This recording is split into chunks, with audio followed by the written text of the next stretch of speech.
Ladies and gentlemen, it's been a while, but the boys are back. We are here to preview the 25-26 season. It is a season of change and a season of, scary change as well, because a lot of things have changed this last season. But before we get into everything, let me introduce you first to my co-host. First, we got the main man, Richard. How are you doing today, man? I'm good. New season, new sense of either optimism or pessimism.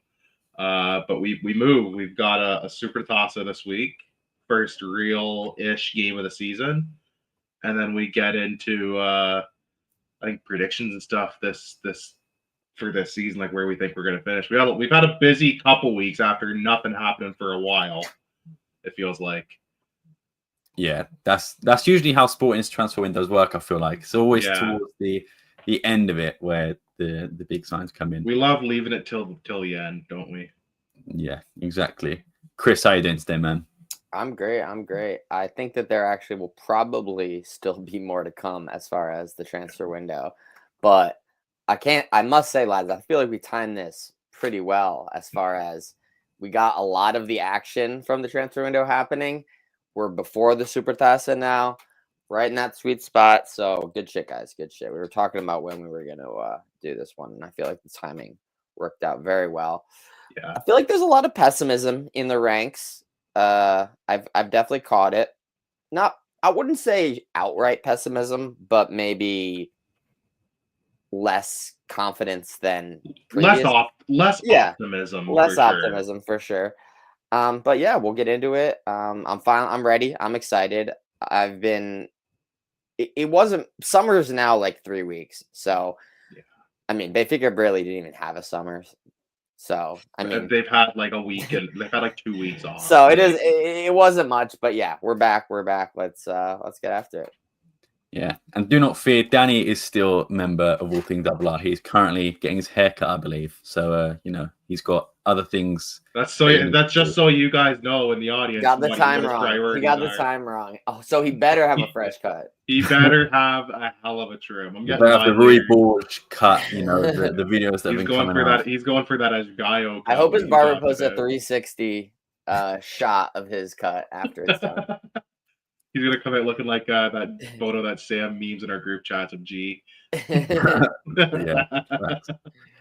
You can follow myself there, but most importantly, especially during transfer window time, make sure you follow All Things Alvalade on all social media and podcast platforms. So first of all, let's get into the transfer window then, because I guess we'll start off with the main news, and that is the departure of course, Victor Gyokeres. 97 goals in 102 games is something that's going to be very difficult to be replaced. And I don't know about you guys, arguably the best sporting player I've ever seen in my lifetime. Arguably the best player I've ever seen in the league in my lifetime. Definitely up there with the likes of like Falcao, Hulk, etc. Yeah. But Richard, I'll start off with you first. What are your thoughts on Gyokeres leaving and the whole? Because I guess we've not really spoken about the scenario, because when we left, we had won the double. There was no hints of any friction between Federico Varandas, Gyokeres' agent, and Gyokeres. It turned into a whole story, a whole novella about Gyokeres with a gentleman's agreement and Varandas breaking that, and statements and Instagram and Fabrizio Romano and everything like that. So what are your overall thoughts on the situation of what happened and the eventual departure of Gyokeres? Number one, I'm glad it was done before we recorded this show, because I don't know how much more Fabrizio Romano on my timeline I could stand. Yeah, it was weird because like everybody kind of knew, even heading into the last league game before they actually officially clinched, like this is going to be one of his 2 last games. And it was kind of quiet for like a week or so after. It was just like, well, there's interest from these couple clubs, mainly Arsenal, but don't expect talks to get rolling until later in June, early July, which is kind of what happened. As for the reported gentleman's agreement, number one, those things are not worth anything if they're not actually written down, like in a hard copy. So you can be upset that you have a handshake agreement, someone goes back on it because it's like, that's a little crappy. But like, if it's not written down, it's not the rule of law. It's not going to hold up in court at the end of the day. So that's kind of where that is. I thought it was weird that they had that agreement, that we didn't hear about it until literally when these negotiations were going on. He's not wearing Nike boots, by the way. That's one of the things I noticed from this photo. So, just saying. True, yeah. Sorry, Rich. No, that's okay. Fair. The gentleman's agreement was weird because that we didn't hear about it until midway through when things were starting to get testy. I'm glad I don't have to listen to Arsenal fans in our mentions anymore. I'm glad Arsenal fans, like I hope he does well for you. But the fact that so many were saying he's not worth anywhere close to what we were asking is ridiculous when we were still shorting ourselves 30 million on the as to what we actually valued him. We said we needed 70 million, which was 30 less than the release clause, and Arsenal fans were still like, no, you've not come down. You need to come down like 30 million more. Like, get out of here. So yeah, I'm sick of some of these English Prem snobs coming in. Not all of them, obviously, but a loud minority maybe coming in and just acting like we should just be grateful. Any club should just be grateful and feel privileged that they have the interest in one of our players, and we should just roll over and accept whatever they want to give us. Like, no, this is how a transfer negotiation works, and we're gonna get our money. Screw you at the end of the day. And then they had an agreement in place, and Arsenal was like, no, we don't want to make any of the 10 million in objectives at all attainable. Like, we want to make this as difficult as possible, which is such a bad faith way to negotiate. I'm sorry. That's them. That is like them going in and offering 40 million plus one for Luis Suarez, which I forgot about that story until it made the rounds on Twitter. I'm like, that is such an insult. Like, I would never. If that was at least me, that was a release clause. Like, you could understand it. But you know how insulting and arrogant that comes across. Like, I would have also told them to go kick rocks in flip flops if I was Liverpool at that time. I think what Sporting got was fair. I thought it was more than fair for what we were losing, which was our best player, a guy who put up 50 goals last season in all competitions. Like, he was literally just a couple points shy of winning the Golden Boot with 0.5 less of a multiplier than everybody around him in the standings. Like, he was by definition the top scorer in all of the European leagues last year. And yeah, you can make some arguments that, yeah, the Portuguese league obviously isn't as strong as, say, the Spanish league or the English league or the French league. It's still the 7th top league in Europe. It's not like we're talking about the league, like the Malta league or Cyprus or some shit. We're talking about a top 10 league in Europe where consistently our teams go deep in these European competitions, Europa League. We almost always have a team in Champions League, like quarterfinals. So yeah, I was kind of sick and tired of Arsenal fans in our mentions and talking about how this is such a farmers league and how this guy's not worth it and he better not flop. Part of me wants him to really do well. Part of me is like, I hope he flops because it's like, good, we scammed you at 70 million, kick rocks. It'll be terrible if he flops. It'll be they will never do business in our league again. Nobody will ever. Joao Felix should have proved that already. But then you get a guy like Joao Neves or Vitinha come out of our league, and it's like, well, or Bruno Fernandes even, and then it just all is well again, right? Especially recently with the Champions League win for PSG and the Nations League and stuff like that. And like Nuno Mendes is probably the best left back, and like the PSG Champions League team was built off of guys from this league, right? Rich, you know how you said that the 65 number was more like. I personally felt like from the beginning, through Fabrizio Romano and other media avenues, that the Gyokeres side completely controlled this narrative. Oh, for sure. From 100%. the beginning. They were absolutely feeding. His agent was absolutely feeding. And honestly, ultimately, what ended up happening is they basically got him out for the value that they wanted. Yeah. And Sporting can spin it however they want. Like, oh, we got a higher net in the end. And Super Agent can spin it that he is the most gracious charitable agent in because the world. he supposedly waived his commission. Fee. Super agent. That made me laugh so much. He literally he asked Fabrizio to call him super agent, which is awesome. Yeah. And he waived his fees, so he's the greatest agent in the world, and I'm sure he's gonna get that money back in some way or another. Oh, but for sure. From his spin, he's the most gracious agent, and he got the club. He got Gyokeres. It was always Arsenal from the beginning, and he got him there. And apparently there was a late approach from Man U, and he was like, I'm still waiting on that Man U on Fabrizio to be like, Man U still in the running. Depending on who you talk to, they won, you know? So, but it must be said that the 65 number was kind of made up from the beginning. And that's what he ended up going for. And I'm glad that they got the record sale out of it. I think that assuming he does well, like a lot of that 10 million is achievable. They should get at least half of it by the end of the day. They should get an four times Arsenal makes Champions League. That's 1 mil each. Every 20 goals, every 20 appearances, something like that. Like you would think that they're gonna get a good chunk of that. If they'll get at least half. Performs pretty well, right? So, in the end, it could end up being closer to like 70, 72, something like that. Which it's like the Prem clubs pay that all the time, low key, So yeah.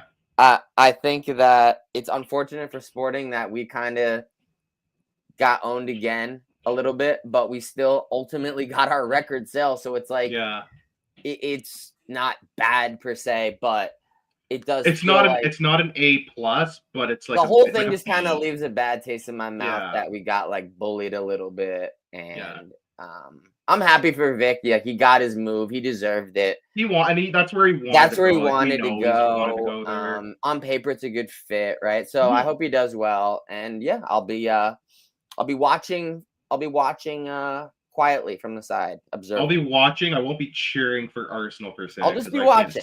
I'll just be quietly watching. Yeah, I will say number 14 is a big leap. Big shoes to fill. It's not quite number 7 at Sporting, but it's big shoes to fill. Yeah, exactly. I mean, I agree with everything you said, especially when Chris said about Fabrizio Romano. There is no doubt in my mind. I don't know if he was paid by Gyokeres' agent, but the interactions alone, we made a few dollars from Twitter interactions. We barely get any. Imagine how much Fabrizio Romano made. It may just be access for let's scoops, put it this way: there literally might be money involved or crypto or something. Let's put it this way: you can tell by if you follow Fabrizio or any of these other like aggregator accounts on Twitter. You can figure out pretty quickly when it's blatant that an agent or some source from either side has fed this person or individual's information. And it came across as very blatant that Fabrizio Romano was getting his information from Hassan Sentikaya, aka Gyokeres' agent. That's good ball knowledge to me remembering the name. Yeah. Very similar name to the former Sporting B manager.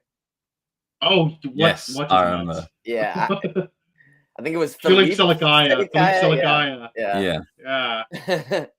Okay, never mind. I saw a random interruption. No, because I thought that too. Like, I feel like I've heard this name before, but not in the like.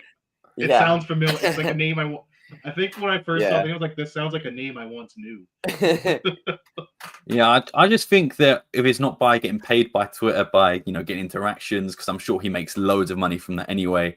Oh, yeah. But the fact he never once quoted, and Varandas had a long statement, I think a couple throughout that whole saga. 2 or 3. Not once was it tweeted by Fabrizio Romano. Not once was it even mentioned by Fabrizio Romano. It was always like, oh, Victor Gyokeres, it was always trust broken or betrayed or hurt or something like that. And, fuming, angry, just like he was just firing. He was just pulled out as the source, started pulling out adjectives like every day. Yeah, and it really made me look, because I know other teams have complained about it in the past, especially Benfica with like Enzo Fernandez, that whole saga. That was Fabrizio Romano again aggregating aside from Chelsea, which if you look very closely, he has a lot of ties with Chelsea as well. Yeah. But I just think this has made me look at Fabrizio in a totally different light. I think I look at someone like David Ornstein, who's obviously very impartial. He obviously has his sources, but he's not pushing or aggregating anything. He's just, this is the news, this is what it is, done. He's like, this is what I heard. Yeah, Fabrizio Romano is always a hidden agenda, it feels like. And if you do look into it, you look at Gyokeres' agents' clients throughout the years, Fabrizio Romano always is on the side of the player rather than the club. But I don't think that's ever going to change. I think, that's clearly how he makes his money. Fair enough. Like, chase the bag. Game. Yeah, Chris, you muted, by the way. Sorry, yeah, you just gotta understand that's what you're reading. That's what you're looking at when you see stuff from him. Same way that when you see certain stories from Record, they're like, okay, I know that this was leaked directly from Sporting. You just gotta understand, like, he is just the voice of the agents in this side of the transactions. Yeah, but do you guys think this story or this sort of saga ruined Gyokeres' legacy at Sporting, or do you think it's just maybe a loud minority that is in the case? I mean, if we're going on a percentage, like 5%, like it leaves a bit of a sour-ish taste in your mouth that it kind of went down a bit less smooth than you would have hoped. But it's like, we're not winning anything if the last 2 years without this guy. Like, we're probably nowhere close to championships without him. So like, I don't think this hurts him that much. It hurts a little bit, but like not as much. I think it gets completely memory hold in 6 months or less. Porro kind of left shittily. Even Bruno Fernandes kind of left shittily. Yeah, there's a lot of guys that leave really shittily. Ultimately, like, this could have been even so much worse. He only missed like who's the last guy that couple left days on of really good preseason. terms? If he was still not sold now, and he had like missed all of 2 weeks of preseason, sat out. Now the Super Tasa is coming up. Like, it would have been way more fucked. So, in the grand scheme of things, it actually wasn't even as bad as it could have been. Yeah. So I actually think that. Yeah, it got resolved before it could have they were approaching the edge of the cliff. They stopped like 20 feet short. I think if it got to the Super Tasa on Thursday and he still hadn't been sold, it would have gotten they would have been like teetering on the edge of the cliff, and it would have started to get really ugly really quick. Yeah, just to answer this question, which isn't that a problem though? Multiple top talents wanting to leave or leaving in a poor way. I think that's in a nutshell, though. Yeah, very few guys leave on phenomenal terms. It's just kind of the process of us getting bullied a little bit, Yeah. Yeah, but I think no matter what team you go to in Portugal, unless you're Portuguese, I suppose, because you have that connection to a Sporting, Benfica, Porto, especially if you come from a league that's foreign, you're coming to League of Portugal to move in 2-3 years or even sooner. Yeah. So I think that's just mostly the case. And then, they put up a fuss and they end up leaving. I think Gyokeres is an extreme example because I think, we've seen like Nuno Mendes, Ugarte, and a few others for other clubs as well that have just left fine. The bid was accepted. They didn't force anything. Cool. Like even Hjulmand right now, allegedly, he said, I would like to go to Juventus, but I'm not going to force it. Sporting. I'm happy here. If a bid gets accepted, cool. But if not, I'm happy here. But yeah, I think that's just Portugal in general. But yeah, I don't think this ruins Gyokeres' legacy. I think Alf put it in a great way that I don't think it ruins it, but it does taint it. I think the ending. Yeah. I also think we've been around for a while now. We know the agents game at this point. We've seen it, back with Bruno de Carvalho, even long before that, with agents wanting to get the best for their client and things like that. We know agents play a huge part in football, and it might not be what the player. I don't think Victor Gyokeres wanted to go out on those terms. No. I think he was hoping like in and out. Remember the Palhinha saga? The Palhinha saga. I forgot about Palhinha. I mean, they're just weird things that kind of happen, I guess. I don't know. Maybe does it happen to us more than others? I don't know. I feel like we've had more because I feel like we've sold more like higher profile players than Porto. Yeah, I guess Ugarte Nuno Mendes were surprisingly uneventful in the sense that they went pretty smoothly early was in the window smooth as well.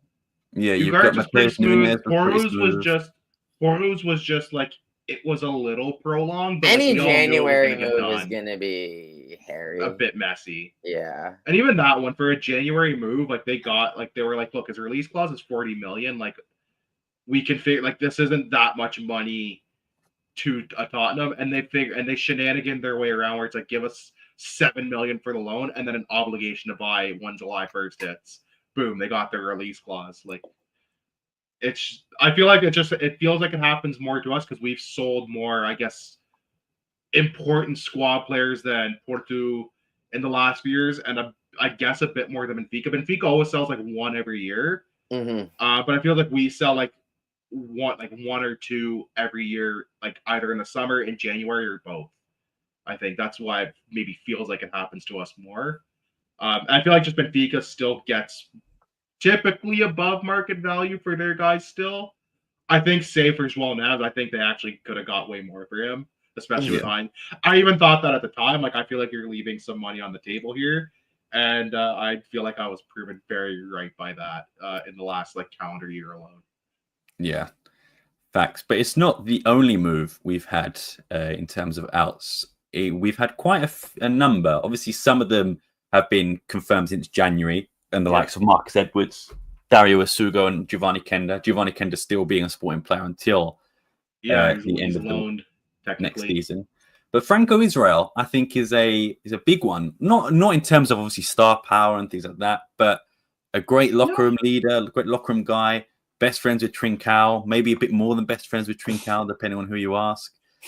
But I mean, I think I tweeted about it. I think Franco Israel was okay. I don't think he was great. He was the most okay-ish guy on the team. He was a guy. He was okay. I think he's earned the right to try and be a number one somewhere. And I don't think that was here because Rui Silva is very good.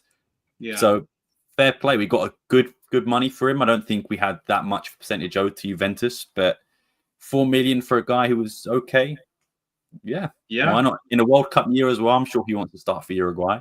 I think it's a great move for all parties. But I can't believe Vladan got a move that someone paid money for. I can't believe they got anything resembling money for Vladan, man. Like, good for them. Not what they paid, but they got dollars back for him, which is saying something. Dude, I hope he goes up, and I hope he starts. He is starting, I think. He's starting. I think he is a lot for them. He has started at least a couple preseason games. I've seen a couple of the highlights. The redemption arc is upon us. I wouldn't say highlight packs. I've seen the mid-light packs on Twitter. Not highlights, not lowlights. They're just mid. They're mid. Yeah, he juked a dude with his feet. He sure did. And then on the outs as well, in terms of loans, Biel, who was only there for 3-4 months, gone straight away. Apparently 7 million option to buy. We take those, I suppose. He had like 2 terminate. He had like a couple. Here we goes. Oh, just kidding. And then he got his move. Yeah, it was all Brazil. It was all Brazilian clubs. Yeah, and then we have our couple money laundering. We can't get rid of these guys' loans and Koba, Coindretti, and so I forgot Koba, and so he upgraded because he signed for Basel from Luzerne. So that's a jump. They wanted him to upgrade within the league, I suppose. Yeah. But that is it in terms of the outs. In terms of ins, especially in the last few days, there's only going to be 1 or 2 here. But Luis Suarez coming in, Koch coming in, Rui Silva, Alisson Santos, João Virginia, and soon to be Vaginidis and Mangas from Spartak, from Panathinaikos and Spartak, respectively. Yeah. What are your guys' thoughts, Chris? I'll start with you. These signings right here, if you had to, let's say, if you had to rank the transfer window, give it a grade, what grade would you give it? Like a C at best, probably. Yeah. Is there any signing here that you're like, yeah, I'm really glad we got them, or I'm really glad? I'm really glad we got Koch, but I was actually just saying to a fellow listener who I have hung out with in person a couple times, shout out Ricardo, the Humeland rumors not stopping, and the fact that they basically play the same position, a similar role. I just feel like until the transfer window is closed and Humeland is still on the team, I'm just like not fully convinced that he's not getting sold. And if he isn't, great. I'd love to have them both. It's going to be a luxury. Play them together. You can rotate them. Awesome. I think he's a great signing. And relatively affordable as well. But yeah, it's the Human thing scares me. Yeah. The rest of the window, Suarez is obviously the big question mark. Big money by our standards. I knew the second that he was linked this summer. I word searched him in our tweets because I knew that we were linked to him before. We've been linked to him multiple times. I actually thought he was older because we had been linked to him so long ago. It was like 2021. And that long ago, eh? Yeah. 4 years I would ago. never thought. Yeah. Would never guessed. I thought we were linked to him twice. So He that was one, and then playing before for Ruben Watford, as well. and he was on a loan carousel to various Spanish teams, Real Zaragoza. We were linked to him. I think Watford was his parent club when we were originally linked to him. I mean, the man's been around the block. If you look at his playing history, he's been loaned a lot. He had a great season last season, I would say, but it's just like, is he going to be like our marquee man? I don't think he's going to score 45 goals. No one really scores 45 goals, so I don't think you should expect anyone to score 45 goals. But is he going to score 30 goals? He should score 20. If he does, if he scores 30 goals, I think our team is in great shape. I was having this discussion with the guy on my team, and he said, "What do you think is like a fair number? Like, what do you think is a good number people would be happy with for his production?" I said, "I think all comps, if he scores like 25 or more, I'd be relatively happy with that." Yeah. I said we paid 16 million for Paulinho. I think the most goals he scored was like 20 a season in all comps. So I said we're paying 6 million more than Paulinho. If he scores 25 or more, like, I'll be buzzing, because I also look at, we do have Harder, who was double-digit goals last season. I think he'll keep playing. He'll keep improving. Paul, that's a decent season. Yeah, that's a good little 1-2 punch to have. If Harder, I'm assuming his numbers probably take a bit of a jump up, probably not a crazy jump up, but I imagine he scored at least another 3 to 5 goals minimum. He scored 30 plus in all comps last season. Suarez. Between La Liga 2 and Copa del Rey and stuff. Yeah. Yeah, that's a good number. If he gets anything around that, like, I'll be happy. I'm excited to see him play. I mean, I've not had a chance to really watch much of him. I've seen a couple of highlight packs. But yeah, there's an intrigue about this one, because I said I know the money's big, but at this point, if you want to get a good striker, you're going to have to pay that. That's what you got to pay. That's the market now. You have to pay between 18 and 30 million for a decent striker nowadays, who's going to give you 20 to 30 goals minimum. The rest of the signings, Reece Silva, I guess technically. Allison, we already knew. I mean, he's a guy. He showed some flashes, right? I mean, maybe I thought he was for sure a B team guy. Maybe he'll stick with the A team. I'm not sure for sure, but maybe. And Virginia, I mean, he actually looked all right. He looked all right in the one, except for that one aborted cross where he came and then just stopped. The ghost of Franco Israel was still alive in the crease. It luckily just went through everybody, but yeah, that was weird. He's a guy for sure. Dude, he'll be a backup. He'll probably get top Mickey Mouse Cup minutes. Yeah, so pretty there's no comment. It's just it's not much of a change from the previous keeper, Israel, I would say. Yeah, that's kind maybe of like a slight downgrade, maybe, but I'm not. We'll see. Well, yeah, lateral move at best. But it's your backup keeper. I mean, Rui Silva's on there, but it was just an obligation to buy for a very reasonable fee. I would have happily, if you had said we had to pay 7 million for him, I would have been like, okay, sure. But yeah, 4.7 for him, very good value. I like Koch. I think he'll do well. We've already talked about Suarez. Alisson's just a guy. He's just kind of there. We have Ricardo Mangas coming in. The Federico Varandas Masterclass. Richard Sleeves? Yeah, it's the Victor Gyokeres 330K fine pays for Mangas' transfers. That was a galaxy brain move from Dr. Fred. Is Mangas going to train tomorrow and then start on Thursday? No shot. Apparently, because Maxi is you're fit. getting a for guy the- with Maxi's ball, fit. brother. I thought there was no left backs. No, you're getting. There's a definitely guy no with Mateus ball. Race because he's suspended. International International war criminal. criminal. He's Mateus serving Reich. time. He's behind bars right now, actually. Yeah, international war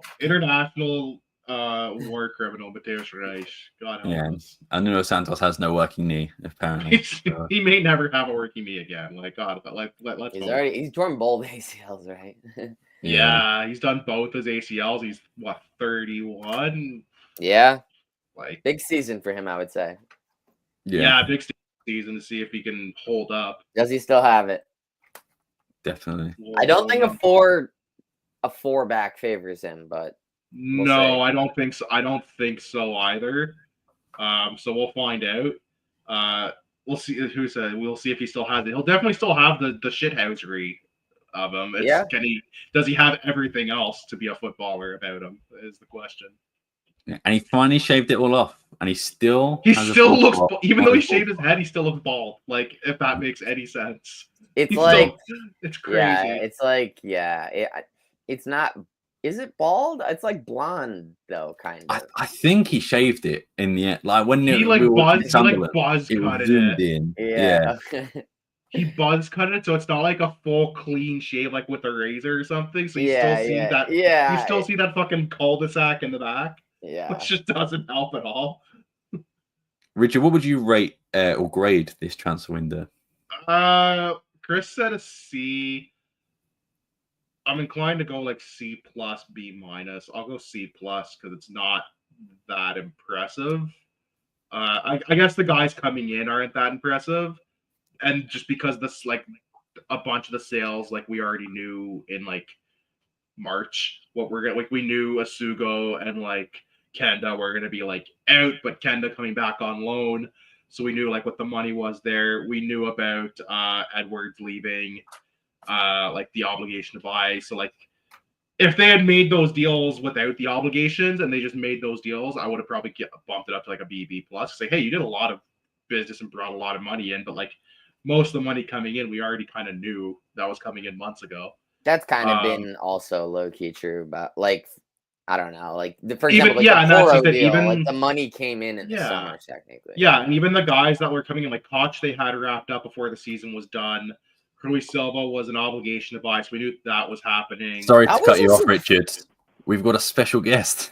Oh, direct.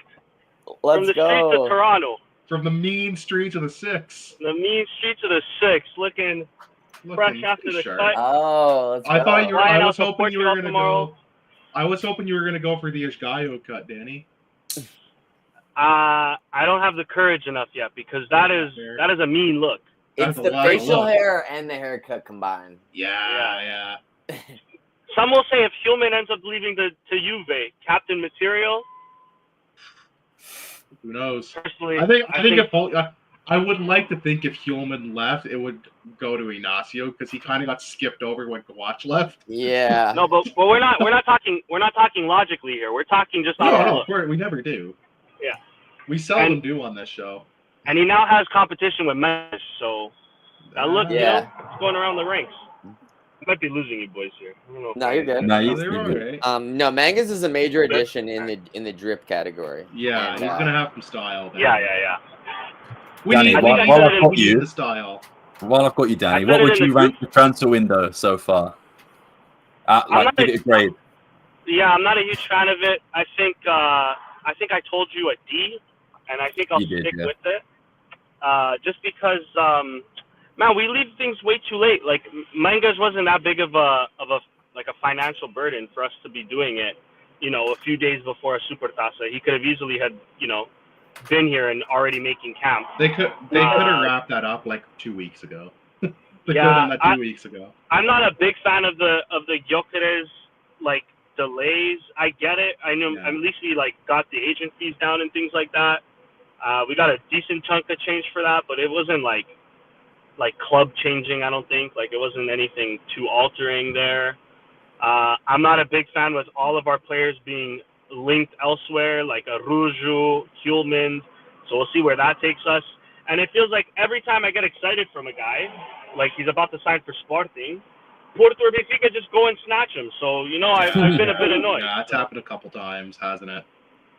Costa, the Serbian that's about to go to Benfica. So hasn't been an enjoyable transfer window. Honestly, when Porto came in for Albert Costa there or whatever, I was like, what the? I thought he was signing with us. What the hell happened? Yeah, what changed? We kind of got owned there. But it's all good. We got Mangas. It's all good. We got dunked on. No, we got João Virginia. It's okay. Yeah, that's the other thing I forgot to complain about. But the only thing that I rate is the Georgian. I don't know. I'm not going to try to pronounce his name. Yeah, but, we don't fully know yet either, probably. Yeah, I think we're just going to call him cautious and shit like that. But it's like the guy who plays for PSG. It took like 3 years for me to know his name was anything but Kvara. It's Kvaratskhelia. I tried and I failed. Kvaratskhelia or whatever the hell. I think that's kind of close-ish enough. Yeah, anyway, boys, I just wanted to make a quick surprise entrance. My bad on not making the pod today. No, you did, bro. I'll be on my way. I'm going to be in Portugal for the Super Tasa. So last time I was in Portugal, Sporting lost 5-0. So let's pray that this doesn't happen again. Let's turn that around. They're back at Algarve too, where that infamous game happened. They're not. No, so mine was different. Mine was for the Champions League against Ajax. So yeah. History sometimes does repeat itself. So they are in Algarve, which is where that game happened. They're not in Aveiro this time because probably Nuno Mendes got them banned for a year, or Nuno Santos got them banned for a year. Who knows? For his shenanigans. So bad he had to cut his hair finally. Yeah, well, we were just talking about that. He shaved his head and he still has a bald spot. Like, brother how? All right, boys. Ciao. All right. See you in a bit, man. Peace. Shout out, Danny, man. Richard, I can't remember if you said C+, right? Yeah, I'll go C+ to be kind of generous because, like, I'm not mad about any of the signings and the rumored signings that will probably be done like today or tomorrow. It's just not that impressive because like we said, like Chris and I and you have both said, a lot of the money that came in this transfer window was in and out was kind of decided upon before the window even opened. Like it was really just Gyokeres and Suarez, Gyokeres out and Suarez and Virginia in. Like we knew most of these other deals were done. Yeah. So I'm going to be a bit more of an optimist. I don't think it's an A, don't get me wrong. But I'm going to go. I think a B or B+. And the only reason I think that's the case is because I think Koch is a very good signing. I think with Bragança probably out for half, if not the full season, having someone who can come in where we didn't have that last year. We had it a bit with João Simões and Alexandre Brito and these guys, but they weren't really full-fledged and ready. We have an experienced player to come off the bench. And I think Morita is on the way out in terms of Sporting, but just of his career in general. He had a lot of injuries last year. So I think we'll see Captain America play a lot more alongside Hjulmand than alongside Morita or João Simões. Luis Suarez, I think both as you, Rich, I can't say I've watched the full 90 minutes of him. But, I guess I trust the scouting department. They got it right with Conrad Harder. I think he's a great player. And I think, he's taken the number 9 as well, which is a big step for him. I think Harder will definitely see a lot more minutes this season, which is good for us as well. Yeah. But yeah, Luis Suarez, I didn't really know much about Gyokeres either. So I'll give him the benefit of the doubt there. The only thing that's really stopping me from going any higher is that Mangas, I think, is a little bit uninspiring. I don't think he's a bad player by any stretch of the imagination. And for depth, it's not bad, right? But I just don't think he's Sporting level. And I think surely we can. Does he feel like a bit of an Esgaio signing? I think he's better. I remember when we played Boavista, when he was on Boavista like 3 years ago, and being like, he's this guy Manga is pretty good. Yeah, I remember thinking that. Even when we played him when he was on Guimarães, but also I do remember thinking when we played Braga, this guy is playing pretty well, So yeah. He played for Guimarães too, and he did watching some of the Guimarães games. Yeah. I was like, no, I mean, like I've decent. He's all right. He's okay. And he's kind of like a stretch, left-sided player where he can like kind of play left back, left wing back, left mid. A bit of that utility player almost. Yeah. Yeah. So, it's a good depth signing. That's what I think it really is, and I think that our We got then like the left side is just the platoon left side, and then our marquee signing is hopefully our Greek right back and striker, obviously. I just think I don't think he'll play a lot as well, which is fine. I think obviously depending on injuries, he'll probably be a backup player at best, like an Esgaio is now, coming in whenever he's need to fill a hole. Joel Virginia doesn't really fill me with that much confidence. Like there are so many other keepers that I think even if you get someone who has been in League of Portugal, like you can get someone for really cheap and just have them. They probably could have got the value for pretty cheap. Like but like even some the Morientes keeper, I think his name is Kevin or Kelvin. He is a free agent right now. Yeah. He would be a solid pickup as a backup, someone who's experienced, like Porto have with Claudio Ramos, someone like that. I do understand why they always go for like the younger goalkeeper and to try and mold him. They're playing the long game. Right? He's got that experience in the Portuguese league. He's got that experience in the Dutch league. He's got that experience backing up an England international. I mean, you're the most unserious dude on the show right now. Knock it off. That's crazy. He's been around. Now that you mention it, he's been all over the place. Yeah, I'm actually looking at his age and 25, and I'm like, holy shit! Like, I mean, damn. Bro's played on more teams than I've had jobs in my life. Yeah, and the only signing I think we're missing. I know Alisson is there, but I'm just not really too sold on him at the moment. No. I think we need another winger, and I really like Jota Silva. So if we get Jota Silva, I'll be happy. And thank you for bringing up Jota Silva, because I'm seeing all these tacticos on Twitter like lose their mind that we would dare go after Jota Silva. I'm like, he's a good player. Like it's not like he's a scrub. Like he was a star for Guimarães, like one of their best players, and not a pushover team. I think that is the issue. I think just because Rui Borges used to manage Vitória Guimarães and we're signing two players from Vitória Guimarães. Yeah, but you know what? We did the same thing with Braga. We did the same thing with Braga boys with Ruben Amorim. So, like, I'd rather, and he's still like at that age where like it's not going to be stupid, crazy expensive to get him. I think the stumbling block is the buy option, which is Sporting wants 10, Forest wants 15. I'm like, I'd rather keep it closer to 10 than the 15. What did Forest pay for him? I think they paid 7.5. I can double check that. 7. It was between 7 and 10. Anthony would be a great signing, but I don't think we can afford him. I don't think we can afford him. 7 mil. Okay, 7 so million, I mean, yeah. So I don't think he's really played well enough to double his. No, I think if you go up to like 10 seems fair. 10 or 11, I think is a bit more fair, like up front for sure. If you want to laden that with like potential bonuses, sure, to get you to the 15, like I wouldn't oppose. Was the season that he scored like 15 goals in the league, was he managed by Rui Borges? No, so Rui Borges only managed him for I think a month in a few games in the Conference League qualifying, and then he was sold to Forest. Okay. So it's like maybe a month or two. So it's not. It was 1-2 months max, I would say. Yeah, but I think we do need another winger. I think Jota Silva would be a good addition. If not, I'm sure we've got a lot of time to get someone in, and then I would put it up to. Yeah, I wouldn't be upset about that transfer at all. But like I saw these people on Twitter losing their minds. Like, have you watched Jota Silva play at all? Like he's actually pretty good. He would actually fit very well in this team, I think. So yeah, especially because I don't think he'd come to start anyway. He'd be off the bench. No, he'd probably be like a real like the utility rotation guy coming in like early in the second half or whatever, starting the odd game here or there and going from there. Like he wouldn't be undisputed outright starter off the bat for sure, which I think was what people were thinking. Yeah. And I think if we look at the squad right now, I think it's in very good shape. I think defensively we're solid, especially if we're going to a 4-back.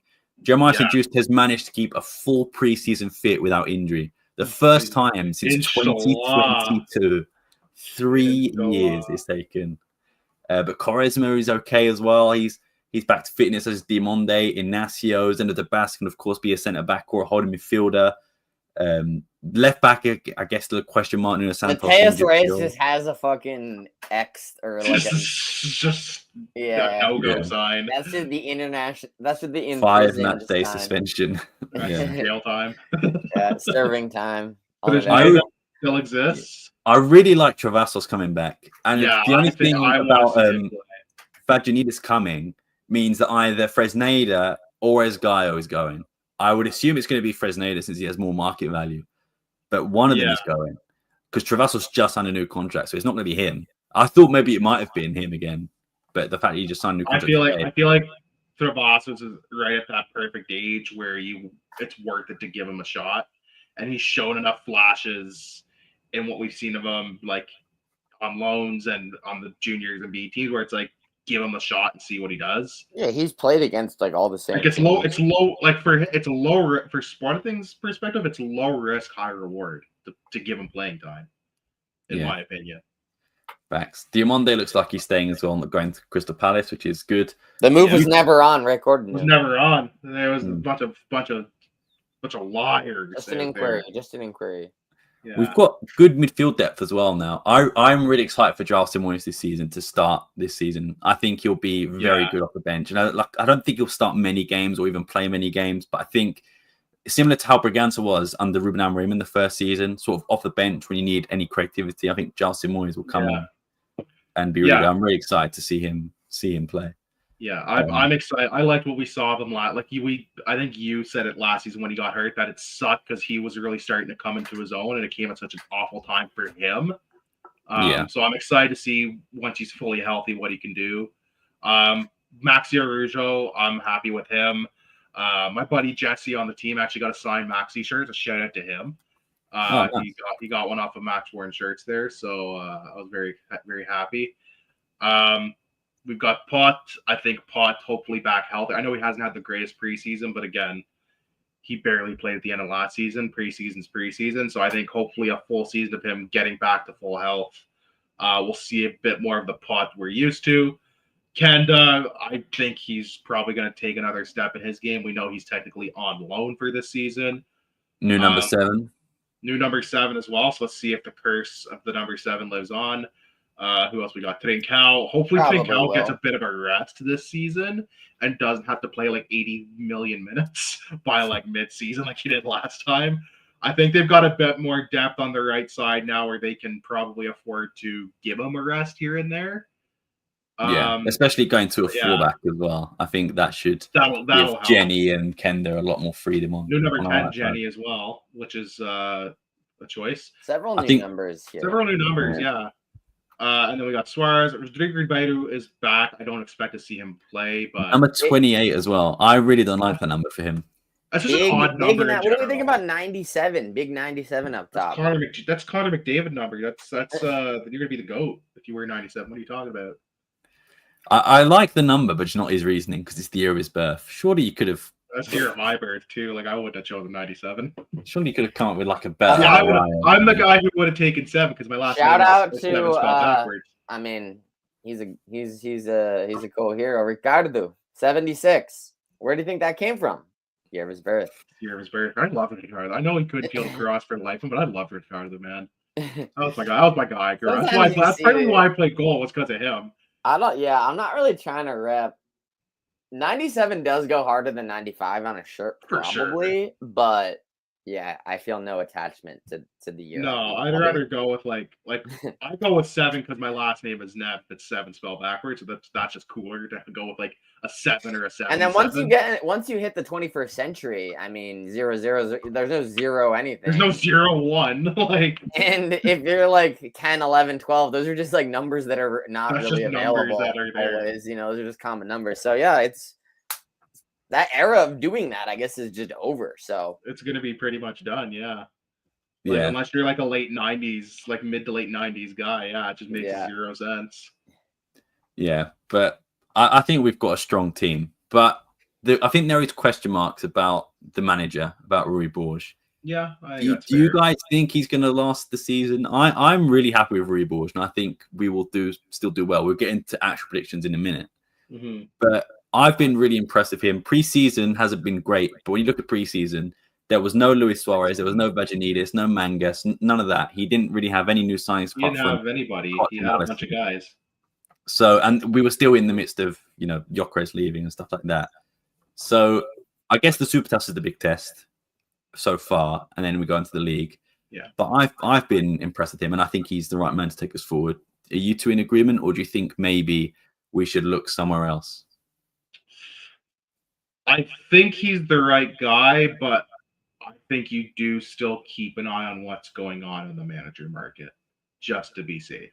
I think if he tries to play 4 at the back and then he immediately changes his mind and tries to switch it because he has no confidence in his own tactics, then that's a bad sign. I just don't even know what his preferred setup even really is at this point. It seems like he has the squad is better equipped for 3 at the back, but he kind of wants to play the 4, and he tepidly has tried to return to it now several times. I think he's gonna roll out a 4 back on Thursday. I don't even know for sure. But yeah, that whole thing is weird. But obviously, if he's getting results, he's gonna be safe and fine. Yeah, I think like I'm of the opinion he's probably okay going forward. It doesn't hurt if things look like they're not on the smoothest of starts to at least keep an eye on other managers. But I think you need to actually give him some time and not just cut his feet out from under him right off the bat. Yeah, like for 3 games in, a win, a loss, and a draw. It's like I don't. Yeah, unless you're in like Joao Pineda territory after like 5 games where you've got no wins and you can't even like pass the ball. Yeah, you can't even like kind of get close to the goal. Then in that case, launch him into the sun. But like if they're I would be shocked if that happened because we know what his floor was at least last season, and it was still better than anything Joao Pineda put out there. So yeah. And again, it felt like a lot of the games that they did drop points with Louis Borges was just silly decision making on the field more than a Louis Borges tactic at times. It's like Diamande decides I'm going to get a red card in 3 of my next 5 games or whatever the hell it was.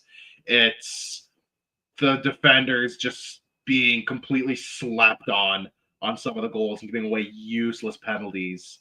It's injuries caught up to the team, which you can't really blame on the coach, right? Like, I think I'm intrigued to see what he does with a fully healthy team, because he never really had that at any point last season, right? Like, when did he have it? Like, he came in, half the squad was injured, and it was good chunks of important players injured off and on from December all the way up until the end of the season. So let's see what he does with guys that are actually healthy this time. Yeah, 100% agreed. But we are now getting into the predictions part. So I'm going to go by competition. Richard, I'll start with you. Liga Portugal, where are Sporting finishing this year? Second. Chris? That's also what my prediction was. Yeah. I really want to say first. I don't think the three campeonato. As much as I really want to say it, I don't think it's because we're way worse than anybody or anybody's better. I just think all the teams are such similar level this year, in the big 3 or even the big 4. It's just I can't say for certainty like one team is gonna rise up above anybody else. But out of interest, who would you have first place? Because right now, I know it'd be controversial. I still think Benfica. I mean, they were the closest team to us last year, and part of the reason they didn't win was also because of their own incompetence at times. They had it. They didn't have it at one point. I mean, we said it at the end of last season. Had it, fully choked it, and then got it back because they choked it. Yeah, like that was the thing. Like it was the league. It was basically who's gonna suck the least. And then we shithoused the parked bus miracle draw, and Tasa. It was enough. No, I'm talking the league game at the Luz. Oh, the league game at the Luz. Yeah. I was also thinking the Tasa too. We didn't do much for long stretches. That Yeah, game. and then Renato Sanchez decides to take out Gyokeres' legs. Don't forget about the international war criminals stamping on heads. Well, Yeah. we He got to leave stay that on the out. field with Alta the last 10 minutes, Yeah, which led to Renato. So, yeah, I mean, it's kind of a series of miracles, low key. yeah. So it's not like Reed Borges like, oh, he came in and just turned the ship around. No, I mean, it was Yeah. a bumpy ride, but It was- he did get us there, though. He got us there. And that's the thing. I don't think Benfica's like crazy better than us. I don't think we're like that we've gone down a significant enough level to be like, oh, they're gonna walk away. I think it's just gonna be I think it's just gonna be a title race where it's gonna be kind of like last year. It's gonna be really tight and down to the wire. And I just don't see any one team running away with it. I don't see Porto They'll be better, though. I think they'll be I think better. Porto will be better. I mean, I say this every year. I am a little intrigued by Braga because they haven't made a bunch of signs that scream you would have won the league with this lineup in 2018. I mean, they still have a couple of those guys, but they've kind of got a bit younger. Braga's made some expensive. They've made some interesting and more expensive by their standard moves, and they've gone younger as opposed to older, which is. And a big move with the manager as well, the assistant of Pep Guardiola. Yeah, I'm intrigued to see what he does. So I do think Braga, and I feel like we say this every year, is a bit of a wild card because like I don't think any of the big three have gotten really better outside of Porto a bit. But Braga, I feel like, is a team that can maybe make a bit of a jump and cause some issues for teams. I mean, they low key almost got third last season. They were close. They were really close. They caused. I mean, every game you play against them is always a pain in the ass game. It feels like. But yeah, I'm intrigued by them. But yeah, I think Sporting second, and probably Benfica first. But I will hope to be very blatantly wrong come May. So my hot take is that I think Porto are going to win the league.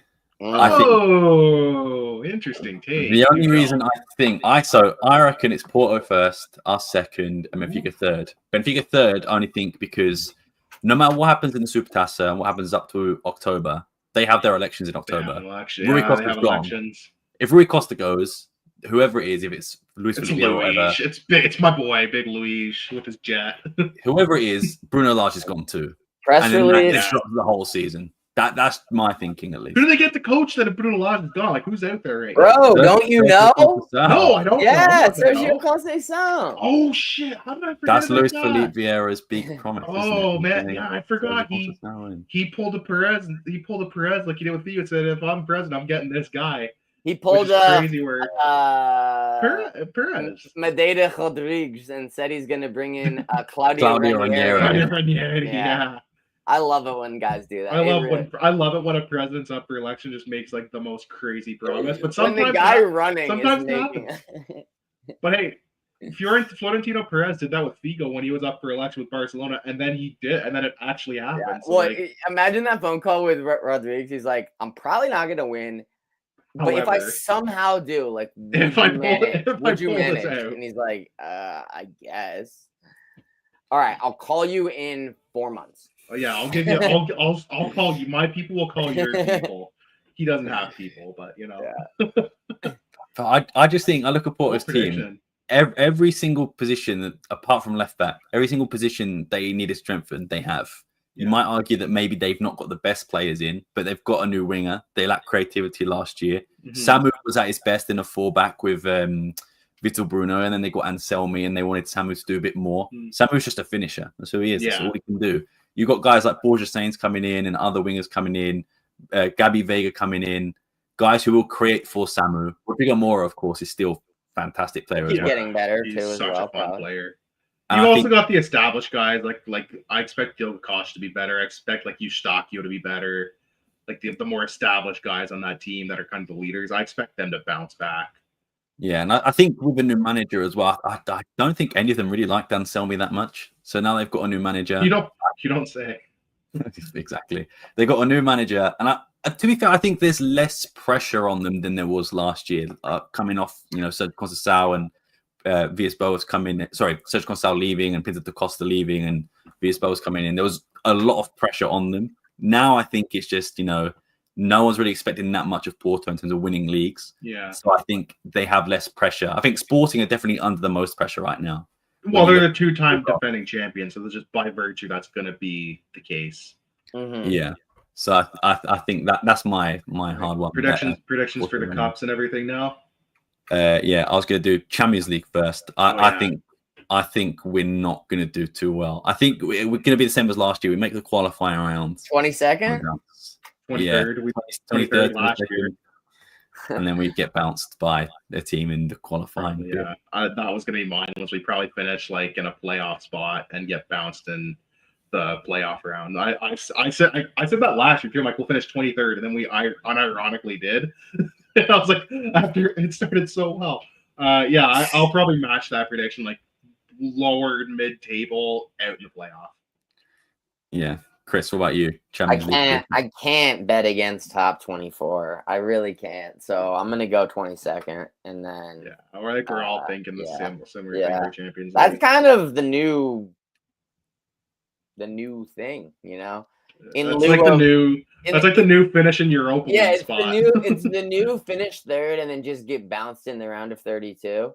Or like get around in the Europa. Or maybe get around and then lose the next one in Europa. Yeah. It's get 22nd and then just lose to like Manchester City or Dortmund or Barcelona or one of the top 8 teams, you know. So yeah, hell yeah. Yeah, but before we sign off, before we go, of course, the Super Tasa is this Thursday. We will be doing another watch along like we did with the Tasa Portugal final. But before we get into all that, Chris, give me your prediction for the Super Tasa. Oh yeah, predictions are back. Goals as well. I'm really excited and also very nervous. Yeah, because I want to imagine last season if we had won the Super Tasa, we could have been like flexing like a triple low key, you know? And we're in the final of the Allianz Cup. We could have won quadruple. Yeah, but then also we almost blew the league and we almost lost. Yeah, so that's actually much more. They could have They could have reverse flexed a triple on us. It's been a little while since we've had since the Super Tasa has come home, it feels like. So I just want to bring it home. I want to bring it home. Yeah. For the sake of not only because we're playing against Benfica, but you know it's a trophy that we've left on the table. So that's always nice to win a trophy. And I think that we're gonna do it 2-1.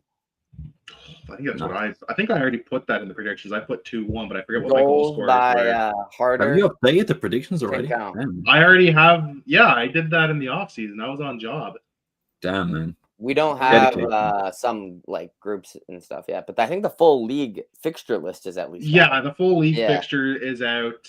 Tasa the Liga is out. Because we know all 8 teams. I mean, it just. Such a dumb trophy. We'll probably lose in the final again. That's my prediction. But all right, Chris, you said 2-1 as well. Goal scorers. Oh, you went Harder 3-0. Fuck. All right, I'm gonna go. I did that a while ago. So I'm gonna go Harder Suarez. Ooh, double striker. Okay. We don't have Vic. We can't just spam a 3-point on Vic anymore. That's the problem, right? It's gonna be a lot tougher to call. Yeah, Richard, I know you mentioned the last Super Tasa at the Algarve when we lost 5-0.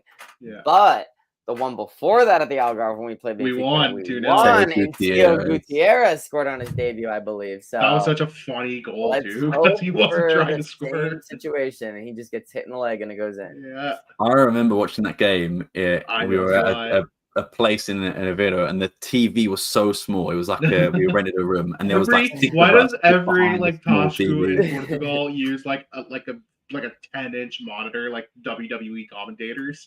Yeah, it was that size, but I such good memories of that. Julio Cesar in net for Benfica. Good times, man. Yeah, facts. I remember vividly watching. I was watching with my dad. I remember watching that game. Yeah. And with that, lads, I am gonna peace out. No I worries. got my own footy. But yeah, I'll be locked in Thursday, and have a good rest of your show, lads. Thank you. Have a good one, man. But yeah, so I can't remember. Does it go into extra time? Or is it just, it's straight penalties, all right?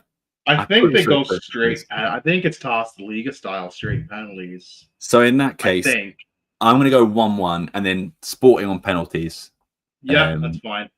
I think it's going to be. I could go really boring. or I could go really fun. You know what? I was gonna say Rui Silva goal at the end of tie it on a header on a corner. I think he scored against Benfica last year. I'm gonna go with Jenny. Jenny, yeah, he scored a couple against Benfica. Yeah, he scored in the first derby at Alvalade. But I also wonder, is he going to start? That's my only question. Like, is he starting? He doesn't have to score, but I see what you mean. Yeah, I was thinking it was between Pedro Gonzalez and Jenny. And I feel like Jenny is still a safer bet than Pot, even if he comes off the bench. Yeah, and I will say, if you're not familiar with predictions, I'm technically going for a draw. So Sporting win normal time, I do not get, unless Jenny scores, I do not get. If Jenny scores, you get a point, yeah. So I've gone with draw to penalties. And I'll make sure to get Danny's before we go live. So we've all got it there. Yeah, the criteria for this is if you have it going like in these types of games, if you have it going past normal time, you get a point for every stage it goes to. So like if we don't believe it's extra time. If he said 1-1 and then it goes down, if he had like 2-1 extra time, I'd give him a point for getting to extra time. If it goes to penalties and you have score, I'd say okay, then he has a point for penalties. Like you can kind of spam points just on what you predict, which is weird, but that's just how we've kind of done it. Yeah, it's gonna be weird doing predictions. I feel like none of us are gonna put up the points we did last year just because Gyokeres isn't there to get like a free point every week for everybody. I'm gonna make a point to try and remember it this year because there was sometimes I just kept forgetting. You guys were slept. That's the thing. I slipped up a couple times last year, but every time when I'd slip up, everybody else would also forget to predict stuff. So it's like you guys could have made up like a couple points here, a couple points there, and it just happened enough times where I ran away with it. Yeah. To be honest, I don't think there's much else. I was going to ask for predictions of top players, but I think we can like best players are most surprising. But I think we could do that during the Supercast. It gives us something to do maybe during halftime within pre. It's a game that could be very uneventful. Yeah, I feel like Super Tasa is either really chaotic like the game last year, or it's like nothing's happening and it's just a slog of a game. Yeah, like it's very hit and miss. So. We might need to kill some time. I think we covered all the transfer news as well. So I think we're good. So I think we can end it there unless you can think of anything just off the cuff. I was going to ask what you think of all of our new very templated kits. Of course. We got to get into kits on this show. That's like our main, especially as you have the wall of goats behind you. I got to sportingify my setup a bit more. I feel bad. I need to get like. You're even wearing a sporting shirt, man. I got home from work. I didn't even think to change. I finally got up to hang in the Paulinho shirt. It's been good. Like a year, but we've got Paulinho Coates on the door. We got Rochenbach and Liedson. I also like because you got the scarves in the cloth. I gotta like at least like hang a scarf or two on the TV behind me when I'm filming. Yeah, definitely. Like I have a sporting scarf. You can't see it right now, but like under the TV. I have like a soccer ball beer thing beside the TV, but like that's it. Like I need to sportingify this up a bit more. All right, let's look at the kits. So I'm on Loja Verde, so we're just gonna do it this way because it makes a bit more sense this way. This kit stinks. It's just a black kit. Yeah, I think it's not that it's bad, but it's a black kit. It's a black kit with like the very faintest of a pattern on it. Like yeah, I do like the white badge though. That is one thing that I'm like, you know what? Cool. It's a little different. That's fine. I do like it, but they call it the away, but they've also called the white one the away. So is this one the away or is this one the fourth? Buddy, when you're getting 9 kits, you're going to be fighting for names. You're going to have some duplicate names in there. I'm sorry. Facts. I think we already spoke about the home one because that was... Yeah, we spoke about that on the Final Tasa. We love the home one. I love the monochrome badge, which I hope they stick with moving forward, although I'd love them to go back to the previous badge, but that's a nice compromise. Yeah, facts. I think this one is... The green and black one is awful. I think it is horrible. It's like a downgraded version of the one we had when we first came. Remember the one we got with Nike, the first one? Yeah. It feels like a downgraded version of that kit. Yeah. And the thing is, the away, the white one even, I actually like it because... The white one I like better, for sure. Even in game, you can barely see the pattern, which I think makes it a lot nicer. Like, it's not very noticeable. And I think that I do like what they've done with the badge, but I just think this one is horrendous. This one is bad. Yeah, this one is good. I like that one. I still think the best all-white one we've had is either the Tasa's kit, which I'm sad we're not carrying over again, but I get it. Yeah. And remember the one that had the lyrics to a Moon Sabake? It was the last one under Macron. Yes. Yeah. That one I really wish I got when it was available. That's like one of the ones I'm hunting down. Well, you could have been the guy who got it and got John Mario on the back. Who would do such a thing? What are you talking about? My godfather's got a nice João Mario one on the back of like a 2016 one or something too, right before, and he got them like, he's about to transfer. No, he'll stay, and then he fucking left. I'm like, that's should have listened to me, pal. I don't have sources, but I know. Yeah, I ended up giving that one to my granddad in Portugal, so he's got like a 3XL Macron. That's the one thing I don't miss about Macron, even though I thought their kits cleared. The sizing sucked. I hate Macron. This sizing. one is good. There's the one you linked. Shout out to you, by the way, giving me the shirt that. Buddy, I check classic shirts probably three times a week just to see like what's on there, and I knew that you were looking for that kit, and I was like, damn, they have it. Like, is like exactly my size. Like it's what size? What size is it? So this is 2XL. So you're like me. I size up to 2XL and it fits comfortably on me. Yeah, like it's not tight in any places, but it's not baggy. It's like when I played football last, it was like the perfect sort of fit for me because I don't really like tight shirts when I play football. So perfect. No name on the back, but I've been looking at the shirt for at least like 5-6 years. I'm still looking for the one that you got before I could even find it, was just the Puma all black with the green like lion on the shoulder. That one I've been trying to find like forever, and I just can't find it in my size or just at all.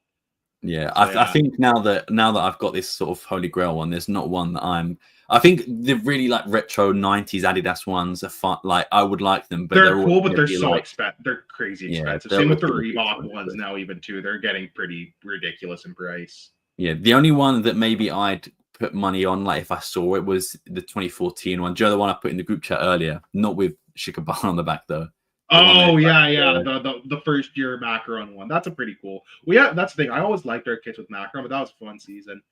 Yeah, I don't think there's one I would really like holy grail look for outside of like a late 90s, early 2000s one, but those are just so expensive nowadays. Like it's just not worth it. And I refuse to get the one that gets knocked off all the time, which is the Ronaldo one. Because I had that growing up. Yeah. And I gave it to because my grandfather's like 80 something years old, so he has it now because it actually fits him. And so I can just very blatantly tell the differences in it immediately, like just in the stripes alone and the shading. I'm like, a lot of counterfeit ones, like they tend to be pretty damn good. This is not one of them. Like you can blatantly tell the differences between the authentic and the counterfeit one. It's not good. Yeah, facts. What do you think about the training kit? So the player one, I don't really like too much. I mean, it's okay. Like I don't hate it. It's very highlighter. The goalkeeper one's cool. The training kits themselves are okay. I think they look better with the long sleeves, personally. Like, I don't know why. It just feels like there's a better balance, contrast, maybe. I think. Yeah, contrast. The gold, I don't mind the gold. The gold one's actually not bad. I don't like it. It's not my colors. I think it's because the shirt itself is like a creamy color. Like if that was just like white or black. Really, I don't mind a cream colored shirt if it's done well. I'm just not a fan of it. Maybe that's the hockey boy coming out, because I've seen a lot of hockey teams go for cream colored jerseys and they kind of come out sick. So maybe that's why I'm just like, oh, this is fine to me, because I'm used to seeing that in other applications. Even in NBA, I've seen a couple teams block cream. Okay. Yeah. The jacket looks more white than cream, though. Yeah, exactly. That's what I mean. That's like a brighter cream. Yeah. Because it looks really dark here, but there it looks fine. Like that looks fine. But again, I think I do prefer like the longer sleeves. Yeah, I think I would agree with you on the longer sleeves one. I think it's just better contrast, a better color balance. Yeah, definitely. For sure. I'm curious to see. I really like this, by the way. I like those. I like those. I'm curious to see what we've got. What 4 or 5? Now we've got the 4 outfield kits and 2 keeper kits. So yes, we know we're getting allegedly 3 more kits this season. Did this count actual kits? Do you reckon? Or? I don't think I count training kits, because they've always had 2 or 3 versions of training kits. They were talking game kits. Yeah, all So those I'm discounts on last assuming- year's ones. Sorry, Karen. No, it's okay. I'm assuming that one of those is the Stronc kit, whether it carries over from last year or not. We might get some bullshit CR7 inspired kit, I'm sure and we then will. I guess a wild card kind of kit. Is my only thing. Just as a quick one, they've got all the last season shirts on discount. Seems to be in all sizes as well. That's cool. So maybe I'll make an order because my parents are going to Portugal soon. So and I'm going out there as well. So I might order. My parents are going in September, so I don't know that I need a sporting shirt, but I might need them to pick me up a Beta Mart shirt. Yeah, no, fair enough. They're going to Alvalade anyway, so yeah, this is all last season. Did you see on Loja Verde? I think I shared in the group chat the Gyokeres like signed shirt. I That did shirt. indeed. This one right here. Anybody who might know, is this like an actual signature or is it like a stamped on signature? The only reason I think it's stamped on is because apparently the breakdown in communication was so bad that I don't think Gyokeres was signing, farewell. Unless they just had him pre-sign a bunch of shirts before. I suppose. Yeah. But that's what's putting me off of getting the shirt because I don't know that it's an actual. I'm not paying that if it's not actually signed by him and it's just a. Because I know some people got the Kawhi's shirt. one, and I think that one was actually signed, but at the same time he was there. He got the whole interview. He got like the going away thing with like the cool graphic painting that they do for the going away guys. Like, yeah, that was my only hesitation. I don't think I'll get it. That was my only hesitation in buying that was I just don't know that that's not just stamped on or something. There's also and also I also have nowhere to put it right now, like anywhere. So I just I don't know where I'm gonna fucking hang that shit. There's also some new leisure stuff like hoodies that look quite nice and Yeah, they always. I find the leisure wear stuff from Nike always comes out pretty good. Yeah, I mean it's pretty basic. It's basic, but It's honestly, annoying this one is just for women's only because I think if you have a men's hoodie with the line underneath like that as well, wear the shit out of that. I'd wear that. Yeah, that was nice. I like that. Oh man, they sold out the champions, the Bicampeonato trophy. It's okay. I can find one online for you for a lot cheaper from a shady site. 531 euros. That's great. So, and it's sold out. How many do you think there were? Does it say? At least a couple hundred. It had to be like the Gyokeres shirt. It had to be like at least 200. It doesn't say. Usually they number them. Yeah, I would think it's at least like 200 or so. Like that's crazy work. Regardless, like I'm saying at least 1 to 200 people at minimum spent that type of money, which is crazy to me.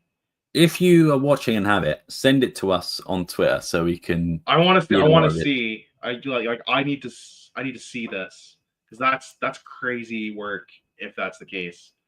For that price plus the shipping. The shipping is like 30 standard, which is ridiculous to begin with. Yeah, facts. They're crazy. But there's one like I saw on like a shade, and like it feels kind of shady.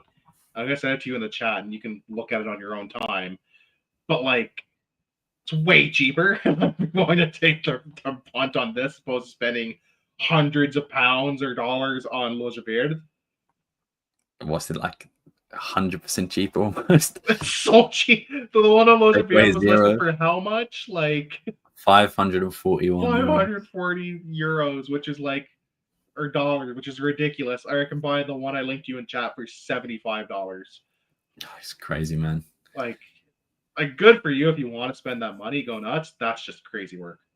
Yeah, but I think that's it. I think we've covered everything now. Unless you've I think we're good. That was the only thing was we had all the kit talk. Yeah, facts.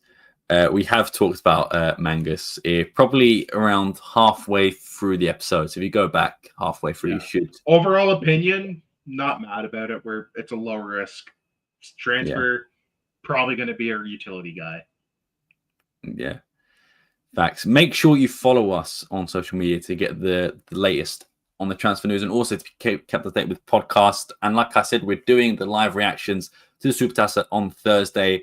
I believe we'll What time is the game? It's 8:45 your 8:45 time? for me. Yeah. 3:45 my time then. Yeah, so we'll be going live probably few minutes before the game like we've done before. We'll probably try to go live like 5 minutes before the game at the soonest. Yeah, but make sure you follow us on social media in case anything changes. And you can follow us on there and get the lowdown transfer news, things like that. But of course, you can follow Richard's there.